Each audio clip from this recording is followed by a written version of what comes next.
रहीम अस्सलाम वालेकुम।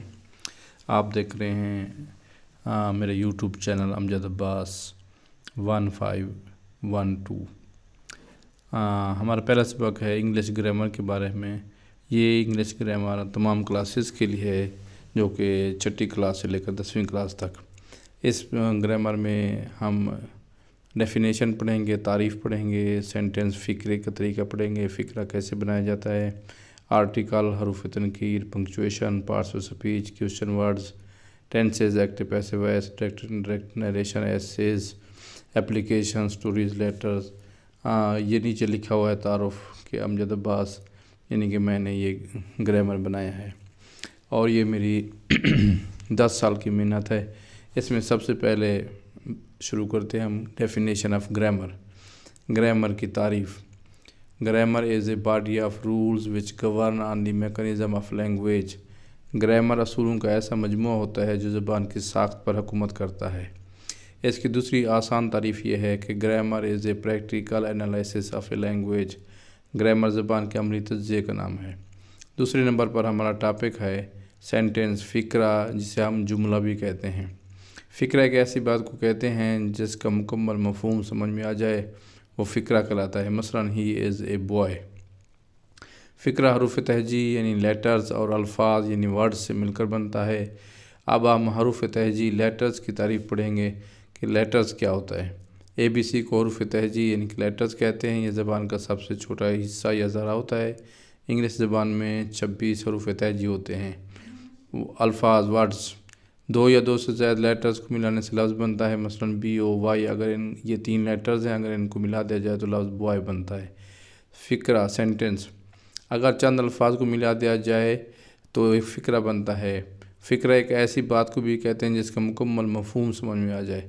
फ़िक्रे के हिस्से, फ़िक्रे के पार्ट्स ऑफ सेंटेंस। फ़िक्रे के 3 हिस्से होते हैं। पहला हिस्सा होता है फ़ाइल यानी कि काम करने वाला। दूसरा हिस्सा होता है फ़ेल यानी कि काम। तीसरा हिस्सा होता है मफ़ूल, जिस पर काम या वाक़या ख़त्म हुआ। मसलन फ़िक्रा हमारे पास है he is going to school. He जो है वो फ़ाइल है, सब्जेक्ट है, काम करने वाला है।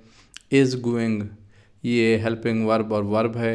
स्कूल ऑब्जेक्ट मफ़ूल है। इसके अलावा एक और नोट याद रखें कि फ़िक्रे की एक और तारीफ़ भी होती है जिसमें फ़िक्रे के 2 हिस्सों, बाज़ लोग कहते हैं कि फ़िक्रे के 2 हिस्से होते हैं। फ़िक्रे को 2 हिस्सों में तकसीम कर दें। पहले हिस्से को सब्जेक्ट यानी फ़ाइल कहते हैं। दूसरे हिस्से को, बाकी जो हिस्सा जिसमें मफ़ूल और फ़ेल जिसमें मफ़ूल और फ़ेल वाक़ होता है, उसको मुस्नद इलैह कहते हैं।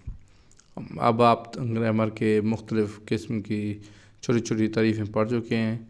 अब हम आते हैं कि काइंड्स ऑफ सेंटेंस, फ़िक्रे की अक़साम।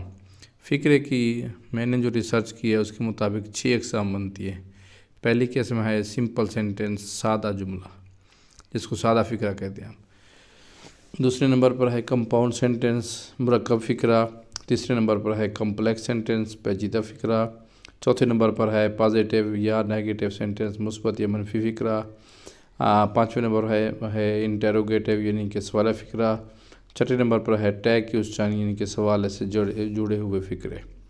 अब हम इनकी मुख्तसर तारीफ़ पढ़ेंगे कि ताकि आपको समझ आ जाए कि कहीं भी आप कोई भी जुमला पढ़ें, फ़िक्रा पढ़ें, तो आपको समझ आ जाए कि ये कौन सा जुमला है।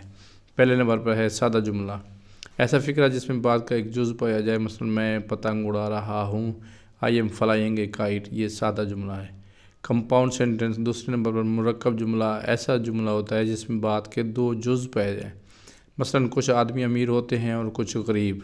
सम people are rich and some people are poor. तीसरे नंबर पर है कम्प्लेक्स सेंटेंस, पेचीदा जुमला, ऐसा जुमला जिसमें बात के कई अज्जा पाए जाएँ। ऐसे फ़िक्रे में as, if, after, before, when वगैरह जैसे अल्फाज पाए जाते हैं ताकि मुख्तलिफ़ किस्म के फ़िक्रों को आपस में इकट्ठा किया जाए और इनसे लंबा फ़िक्रा बन जाता है।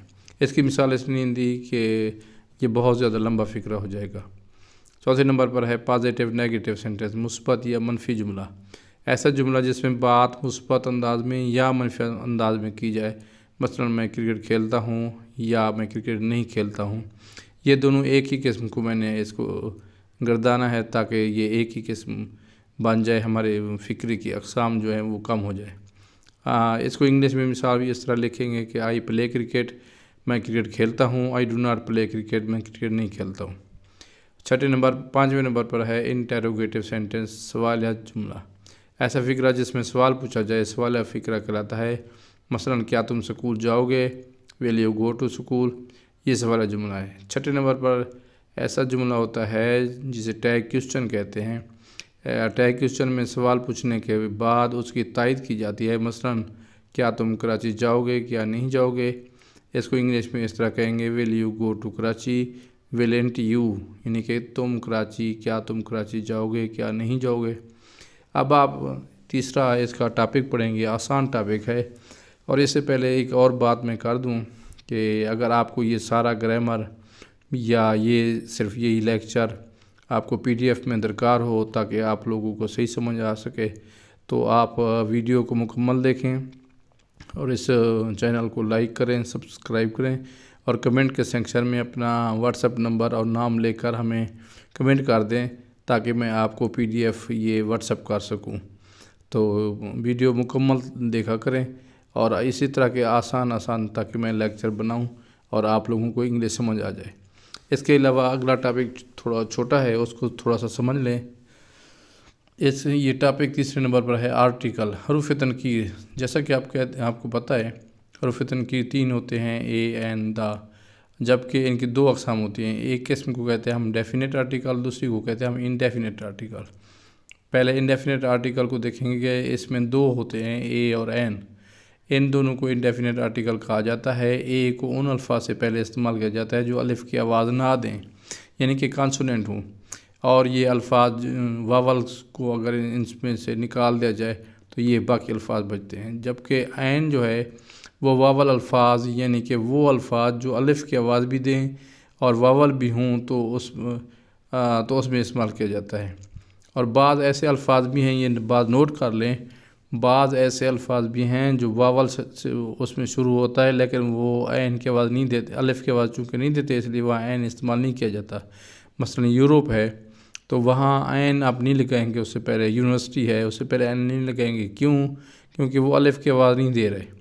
تو اسی طرح ایک اور لفظ ہے جو واول سے شروع نہیں بھی ہوتا لیکن اس کے ساتھ اس سے پہلے عین لگتا ہے، جیسے honest man, he is an honest man, ٹھیک ہے۔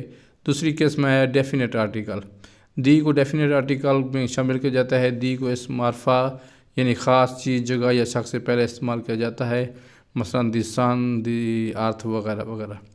اب یہ اس کو اگر آپ نے سمجھنا ہے گرامر کو مکمل طور پر تو اس کو دیکھ لیں، میں اس کو زوم کر کے بھی آپ کو دکھا دیتا ہوں۔ یہ گرامر کے اجزاء ہیں، یعنی کہ فہرست ہے۔ پہلے نمبر پر ہم نے گرامر کی تعریف پڑھ لی ہے، دوسرے نمبر پر سینٹنس جملہ بھی پڑھ لیا ہے، آرٹیکل پڑھ لیا ہے۔ انشاءاللہ نیکسٹ ٹاپک پنکچویشن کا ہوگا، چونکہ یہ بھی زیادہ لمبا ٹاپک ہے تو اس کی ویڈیو ذرا لمبی بنے گی۔ پارٹس آف سپیچ ہیں، کویشچن ورژن، جس طرح یہ ڈیٹیل چلتی جائے گی تو یہ آپ لیکچر بھی پڑھتے جائیں گے۔ آپ سے گزارش ہے کہ اس ویڈیو کو پورا دیکھیں، اور اگر آپ کو یہ PDF میں درکار ہے تو آپ نیچے کمنٹ میں اپنا واٹس ایپ نمبر لکھ دیں تاکہ میں آپ کو یہ بھیج سکوں۔ اوکے، اللہ حافظ۔